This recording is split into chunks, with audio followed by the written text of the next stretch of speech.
Lalo na ang Pogli, mas mabilis yung payat niya kasi sobrang dedicated niya magpapayat talaga. So ipapasyal namin kayo kung saan kami nag-walk. Ang dahilan ng aming pagpayat. Bukod sa ano to ha, bukod sa mga pagda-diet namin sa foods, ganon. So syempre, hindi lang kasi talaga yan ano, hindi lang yun sa pagkain. Kailangan talaga sabayan mo yan ng exercise. So hindi namin pinapahirapan ng sarili namin na mag-exercise. No? Yung walk lang, malaking tulong yun guys. So, pwede nyo rin yung itry. Hindi nyo kailangan pwersahin yung sarili nyo na mag-run, jog. Kami ng Pogli, walk lang, B.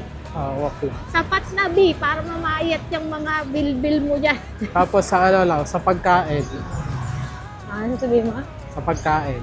Sa pagkain. Ang Pogli talaga, ano siya, nag-less rice siya kasi sobrang lakas niya sa rice.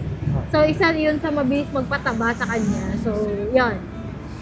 And then, iwas din siya sa sweets kasi mabilis din magpataba yun eh. So, less lang. Tsaka Less. coffee na matatamis. So, iba na yung kape niya ngayon, outside na, plant-based na yung iniinom niya. Kasi nga, healthy living na kami ngayon. Kasi, old Pogli siya. Old Pogli siya.